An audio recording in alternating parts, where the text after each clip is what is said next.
5 things you need to know before you buy Monster Hunter World. Number 5. The character customization is pretty cool. You can customize anything from hair, eyes, makeup, smile, all the way to the voice. The only thing that you cannot customize is the shape, size, or style of your character. Number 4. So not only do you get a pet cat, but you can also customize him too.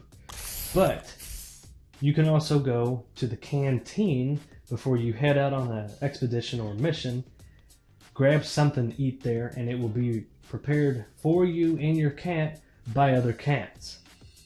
How awesome is that? It also gives you a buff in power or defense or elements.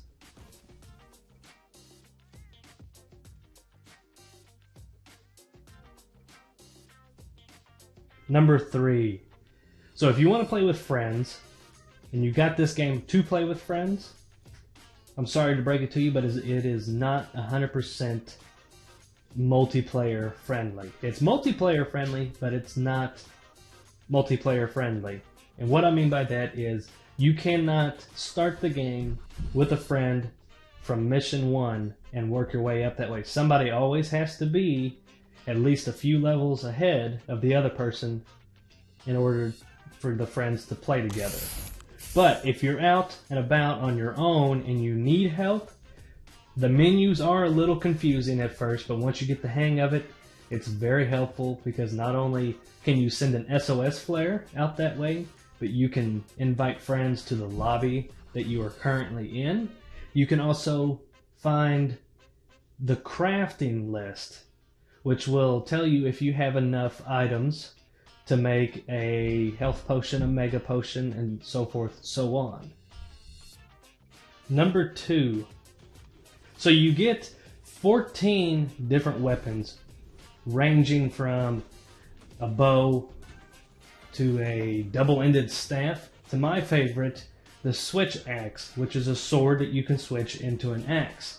Both of those settings have their own combinations that they come with. Now, although you get a training area to preview your weapons, you don't really truly get to know the weapon and what it can do, if it has elemental powers or whatnot, until you get out into the field, either doing a mission or doing an expedition to find items.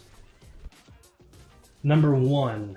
Although the maps are huge, and yes, in this game it is very grindy, but it's a good kind of grindy, because you might be fighting a monster for 30 minutes, 40 minutes, but when you do finally get the monster, it's very gratifying. The grindy part comes in where you need so many of a certain item, but the only way to get that certain item is actually when you're fighting the monster. You get that item from the monster. So that is where the grindy part comes in, because you might have to fight the monster more than twice, more than 3 times. You might have to fight it 5, maybe 10, depending on if you want the armor set and the weapon set. Now, the weapon set also includes a tree. Like, you get an entire tree for that certain weapon set that goes along with that monster that you are hunting, which can include fire damage or electrical damage. Going back to how big the maps are huge. So there's so much you can explore. Now, finding the monsters, you're going to have a little bit of a difficult time actually trying to find them your first couple times.